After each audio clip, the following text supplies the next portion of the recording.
On Thursday, December 29, 2011, Samoa and Tokelau stepped west into the future across the international dateline.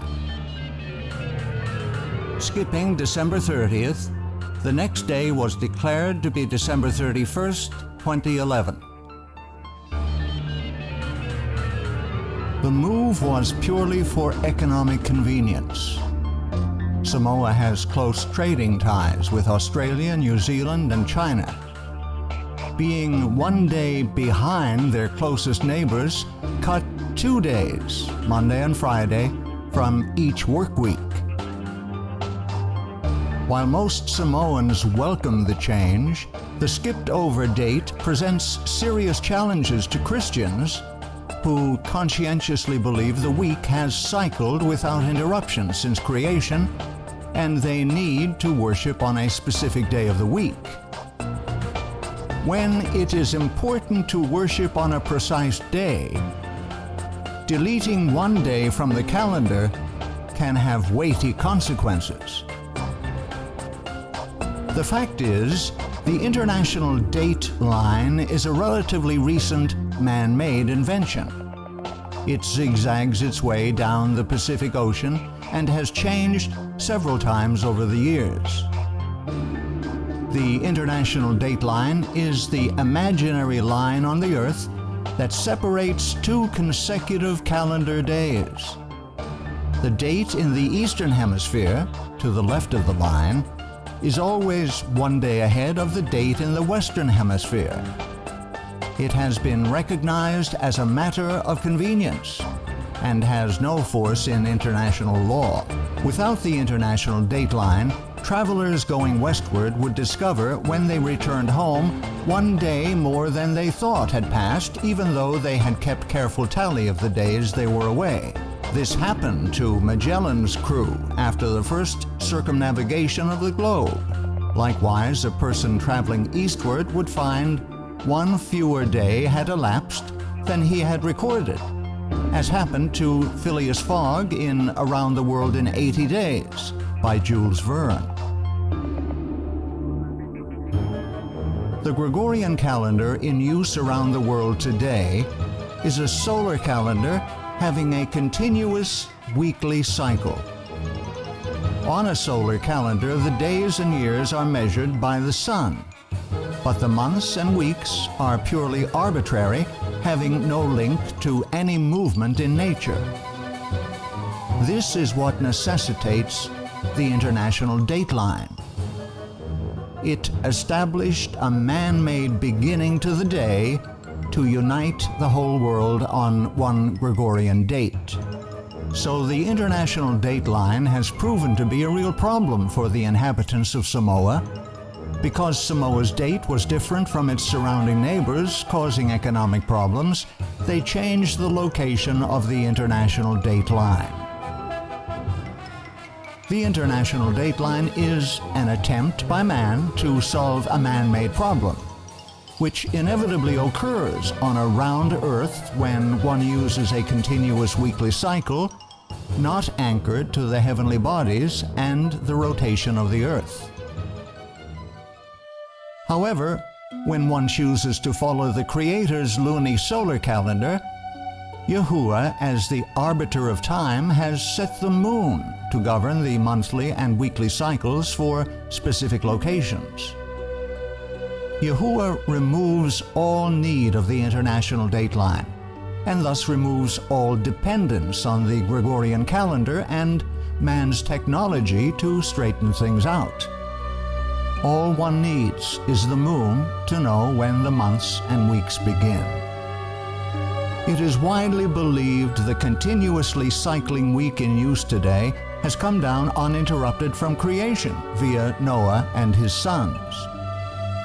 The fact this is not true is demonstrated when we consider the various waves of immigration that took place after the flood. When Noah's descendants emigrated from the mountains of Ararat, some moved to the east, others to the west. If a tribe of seventh-day Sabbath-keeping Shemites moved to the east towards the rising sun, Eventually, several years later, they would come to a point halfway around the world. Being Sabbath keepers, they would have kept very careful track of time. Let us say, just for this example, they had used a continuous weekly cycle, as the world does today.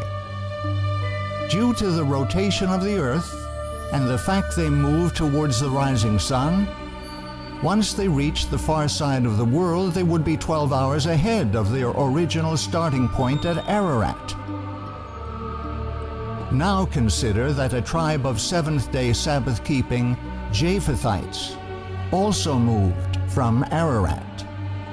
This tribe, however, moved to the west, following the setting sun.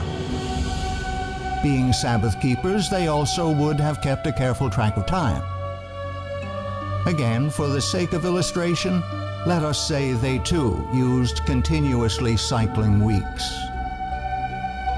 A few years later, upon arriving at the same point on the other side of the world occupied by the tribe of Shemites, who moved east, the tribe of Japhethites, who moved west, would be 12 hours behind the time at Ararat.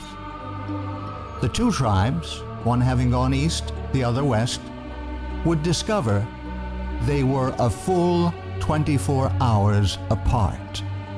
This would not be due to either group losing track. Rather, it is simply a function of the rotation of the earth that when one group travels east, they travel ahead of the daylight, while the group that travels west travels backward into the night that comes before the day.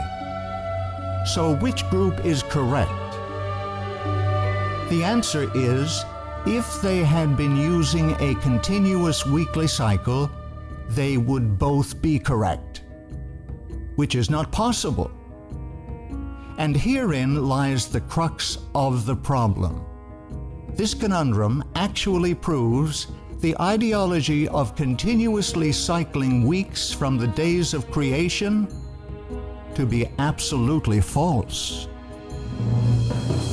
As people spread out and populated the world in the centuries following the flood, they took with them the method of timekeeping used by Adam and his descendants, which was brought down through the flood by Noah and his sons.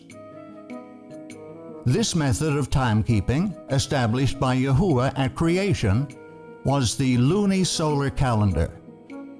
Unlike the solar Gregorian calendar, which uses only the sun for marking time in days and years, the lunisolar calendar uses both the sun and the moon for time calculation.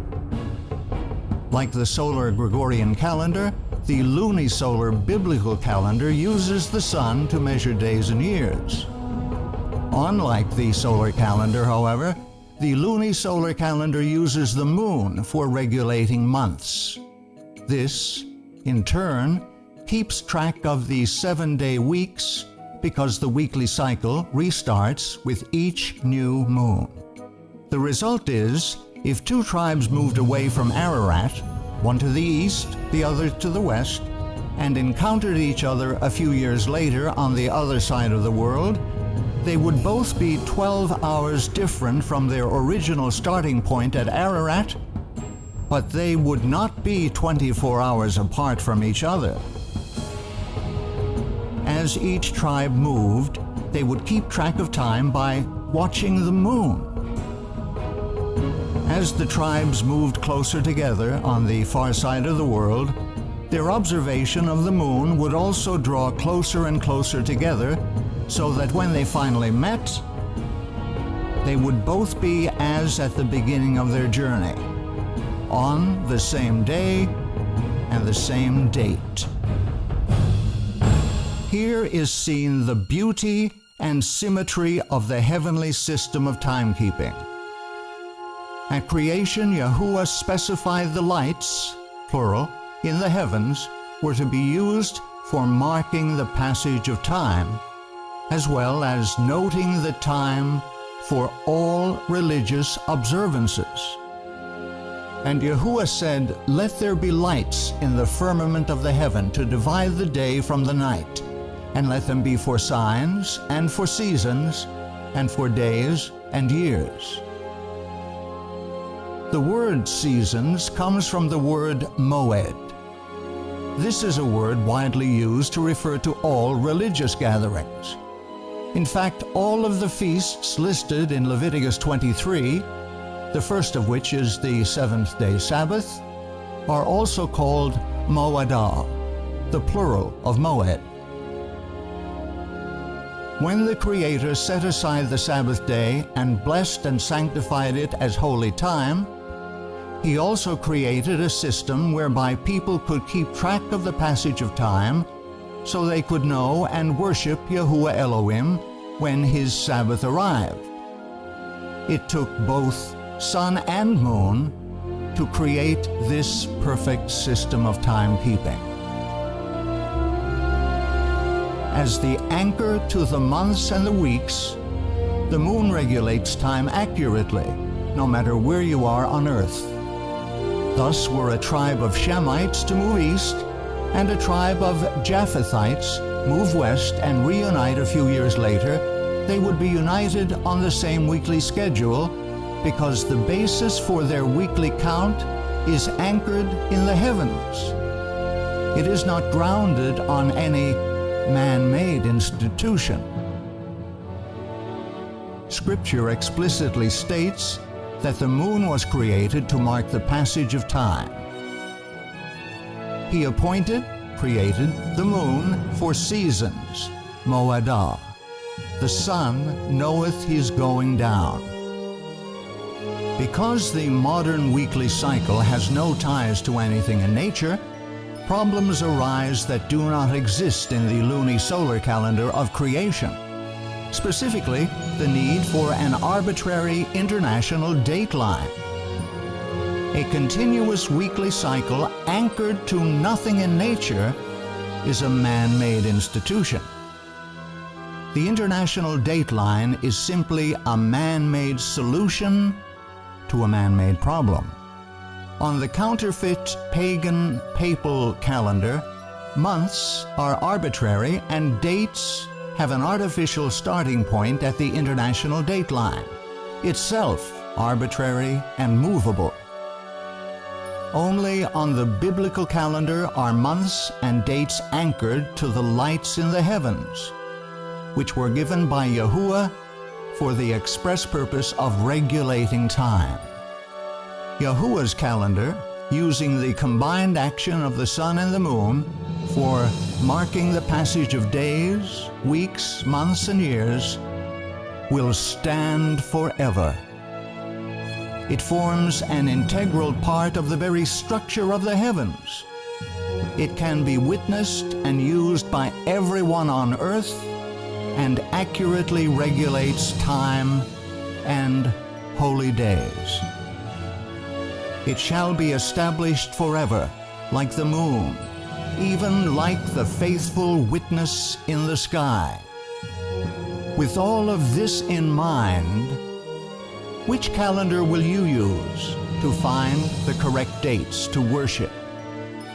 Man's, the Gregorian calendar, or Yahuwah's, the lunisolar calendar?